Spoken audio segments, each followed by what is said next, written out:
कानपुर शहर की एक पुरानी बस्ती में मोहन नाम का आदमी रहता था। उसकी एक छोटी सी चाय और राशन की दुकान थी। दुकान छोटी थी, लेकिन उसके सपने बहुत बड़े थे। उसकी पत्नी सीमा कई महीनों से बीमार चल रही थी। लगातार खांसी से उसका शरीर कमजोर हो चुका था।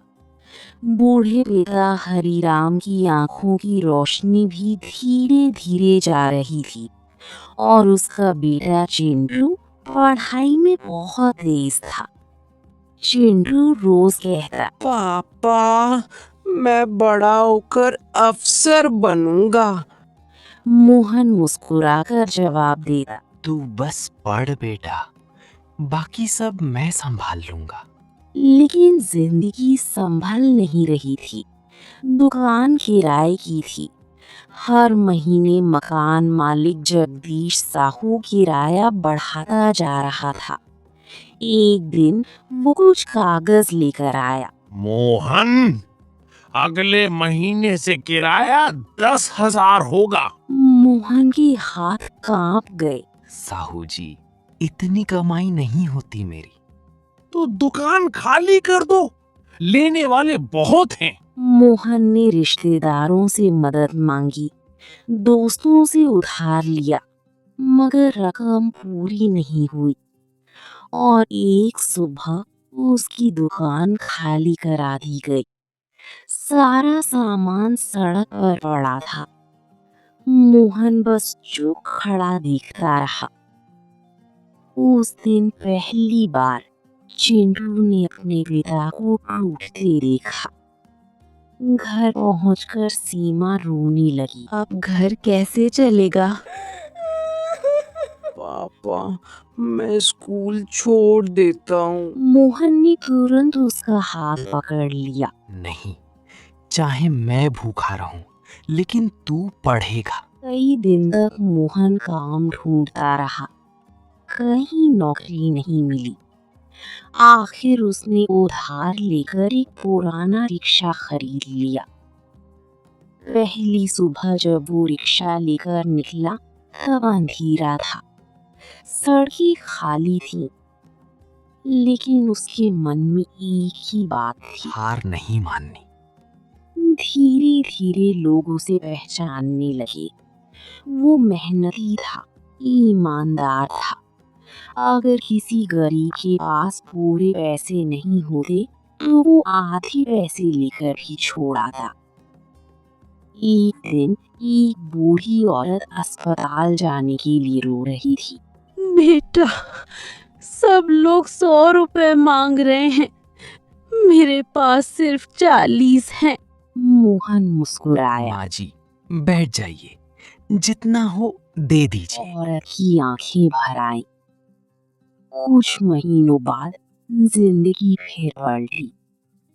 एक बरसाती रात में तेज रफ्तार कार ने मोहन को टक्कर मारी। ड्राइवर अपने मालिक को बचाकर भाग गया। मोहन घंटों सड़क पर पड़ा रहा। जब अस्पताल पहुंचा, डॉक्टर ने कहा, इनका पैर अब पहले जैसा नहीं हो पाएगा। घर में सन्नाटा छा गया। लेकिन अगले ही दिन मोहन फिर रिक्शा लेकर निकल पड़ा। अब वो लंगड़ा कर चलता था। लोग उसका मजाक उड़ाते।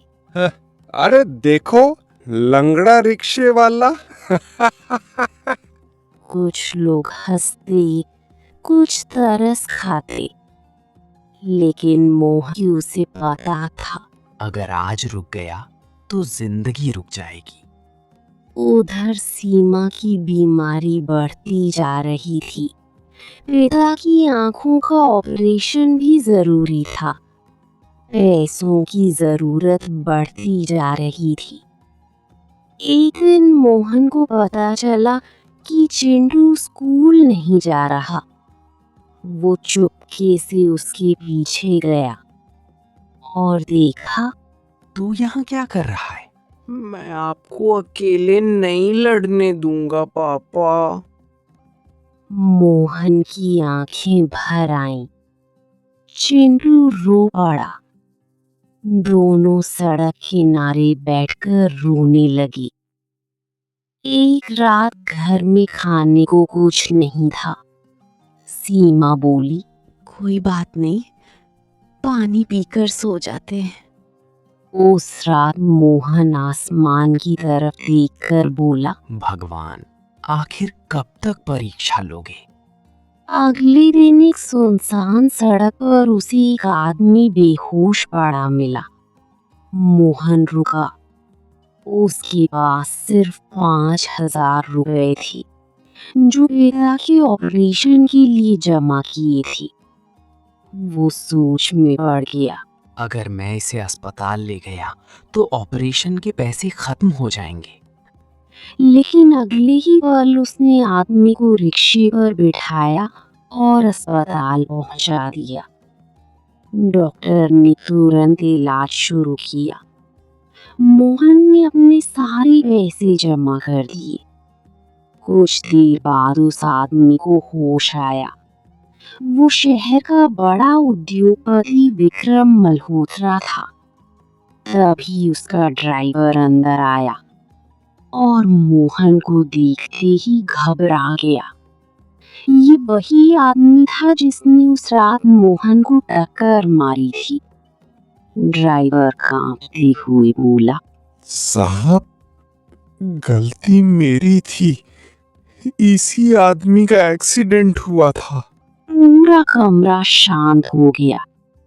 विक्रम ने मोहन की तरफ देखा। तुम चाहो तो मुझे जेल भिजवा सकते हो, लेकिन तुमने मेरी जान बचाई। मोहन चुप रहा। विक्रम की आंखें नम हो गईं।